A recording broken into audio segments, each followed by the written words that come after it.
Today's chapter is 1 Samuel chapter 23. The CSB has three headers that it's got it divided into. Verses 1 through 14 is the deliverance at, I'll say it, Keilah, K-E-I-L-A-H, K-E-I-L-A-H. I'm going to pronounce it Keilah. It was reported to David, "Look, the Philistines are fighting against Keilah and raiding the threshing floors." So David inquired of the Lord, "Should I launch an attack against these Philistines?"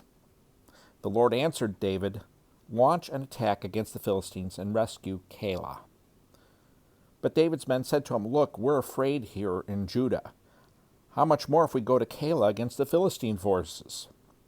Once again David inquired of the Lord, and the Lord answered him, "Go at once to Keilah, for I will hand the Philistines over to you." Then David and his men went to Keilah, fought against the Philistines, drove their livestock away, and inflicted heavy losses on them. So David rescued the inhabitants of Keilah. Abiathar, son of Ahimelech, fled to David at Keilah, and he brought an ephod with him. When it was reported to Saul that David had gone to Keilah, he said, "God has handed him over to me, for he has trapped himself by entering a town with barred gates." Then Saul summoned all the troops to go to war at Keilah and besiege David and his men. When David learned that Saul was plotting evil against him, he said to the priest Abiathar, "Bring the ephod."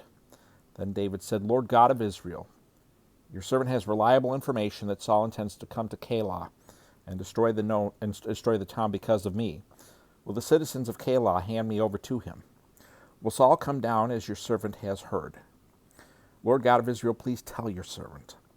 The Lord answered, "He will come down." Then David asked, "Will the citizens of Keilah hand me and my men over to Saul?" "They will," the Lord responded.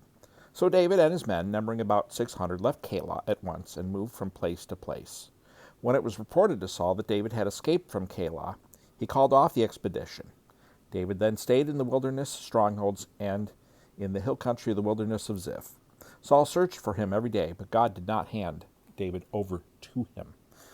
Next is a short little section of 4 verses, verses 15 through 18. The Christian Standard Bible labels it as a renewed covenant. David was in the wilderness of Ziph in Horesh when he saw that Saul had come out to take his life. Then Saul's son Jonathan came to David in Horesh and encouraged him in his faith in God, saying, "Don't be afraid, for my father Saul will never lay a hand on you. You yourself will be king over Israel, and I'll be your second in command. Even my father Saul knows it is true." Then the two of them made a covenant in the Lord's presence. Afterward, David remained in Horesh while Jonathan went home. And the final section, verses 19 through 29, the Christian Standard Bible has a header, David's narrow escape.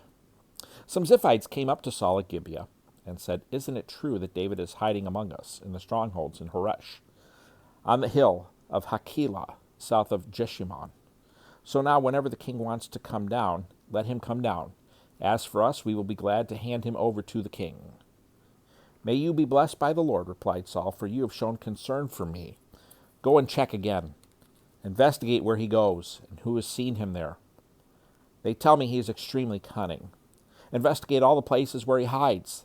Then come back to me with accurate information, and I'll go with you. If it turns out he really is in the region, I'll search for him among the clans of Judah." So they went to Ziph ahead of Saul. Now David and his men were in the wilderness near Maon in the Arabah, south of Jeshimon. Saul and his men went to look for him. When David was told about it, he went down to the rock and stayed in the wilderness of Maon. Saul heard of this and pursued David there. Saul went along one side of the mountain, and David and his men went along the other side. Even though David was hurrying to get away from Saul, Saul and his men were closing in on David and his men to capture them. Then a messenger came to Saul, saying, "Come quickly, because the Philistines have raided the land." So Saul broke off his pursuit of David and went to engage the Philistines. Therefore that place was named the Rock of Separation. From there David went up and stayed in the strongholds of En-Gedi. And that, my friends, is 1 Samuel 23.